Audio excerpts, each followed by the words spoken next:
বাংলাদেশের 53 বছরের ইতিহাসে আজকে একটি নতুন অধ্যায় রচিত হয়েছে। বাংলাদেশের স্বার্থে জাতীয় ঐক্য এবং সংহতি প্রতিষ্ঠার লক্ষ্যে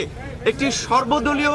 সভা এই অন্তর্বর্তীকালীন সরকার বাংলাদেশের ইতিহাসে করেছে। এর আগে কোনো সরকার এটি করতে পারেনি। সেজন্য আমরা প্রথমত তাদেরকে ধন্যবাদ জানিয়েছি। দ্বিতীয়ত, বাংলাদেশের বিরুদ্ধে আমাদের প্রতিবেশী রাষ্ট্র ভারতের মিডিয়ায় যে একটি সংঘবদ্ধ অপপ্রচার এবং প্রোপাগান্ডা আমরা দেখতে পাচ্ছি, এটি মোকাবেলায় বাংলাদেশের জনগণ, বাংলাদেশের গণমাধ্যম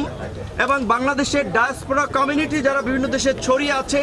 এবং আমাদের আন্তর্জাতিক গণমাধ্যম সহ বিভিন্ন খ্যাতনামা প্রতিষ্ঠানে যারা কর্মরত, তাদেরকে নিয়ে সোশ্যাল মিডিয়া, মেইন স্ট্রিম মিডিয়ায় এই অপপ্রচার এবং প্রোপাগান্ডার বিরুদ্ধে একটা সঠিক ক্যাম্পেইন করার জন্য আলোচনা হয়েছে।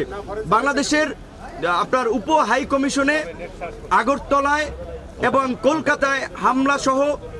পতাকায় আগুন দেওয়া এবং ভারতের বিভিন্ন রাজনৈতিক দলের নেতাদের বাংলাদেশ নিয়ে একের পর এক উস্কানিমূলক বক্তব্য,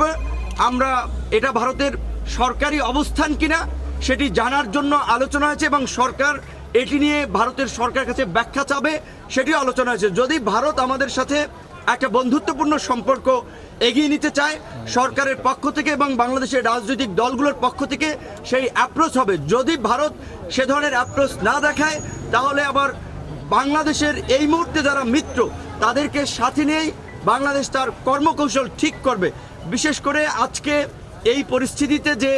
জাতীয় ঐক্য এবং সংহতি প্রতিষ্ঠায় আজকের যে সভা, আমরা মনে করি বাংলাদেশের সামনে এ ধরনের আরও নতুন নতুন চ্যালেঞ্জ আসবে। সেই জায়গা থেকে গণ অধিকার পরিষদের পক্ষ থেকে একটি প্রস্তাবনা ছিল যে রাজনৈতিক দলসমূহের অংশীজনদেরকে নিয়ে আগামী 2 বছরের জন্য একটা জাতীয় সরকার করা এবং দেশে স্থিতিশীল পরিস্থিতি সৃষ্টি করায় 6 মাসের জন্য সব ধরনের সভা সমাবেশ নিষিদ্ধ করা। এবং একই সাথে আজকে যেহেতু বাংলাদেশের বিভিন্ন রাজনৈতিক দলসমূহ একত্রিত হয়েছে এবং দেশের স্বার্থে এক এবং অভিন্নভাবে তারা কাজ করবে, তারই প্রতিফলন হিসেবে অল্প সময়ের মধ্যে জাতীয়ভাবে একটি সমন্বিত কর্মসূচি, সেটা হতে পারে জাতীয় পতাকা এবং সাথে শান্তির পতাকা, সাদা পতাকা নিয়ে কিংবা যে কোনো ধরনের একটা কর্মসূচি, সেই সিদ্ধান্তটা সরকারের পক্ষ থেকে জানাবে, যেটি সরকার এবং রাজনৈতিক দল, জনগণ সকলে পালন করার মধ্যে দিয়ে বাংলাদেশের বর্তমান যে জাতীয় ঐক্য এবং সংহতি প্রতিষ্ঠিত হয়েছে, আমাদের বিরুদ্ধে যারা এই অপপ্রচার প্রোপাগান্ডা চালাচ্ছে কিংবা বাংলাদেশকে যারা ব্যর্থ অকার্যকর করার জন্য অপতৎপরতা চালিয়ে যাচ্ছে, তাদের বিরুদ্ধে যে বাংলাদেশ এবং বাংলাদেশের জনগণ এক, সেটি জানান দেওয়ার জন্যই একটা অভিন্ন সমন্বিত কর্মসূচি পালনের সিদ্ধান্ত।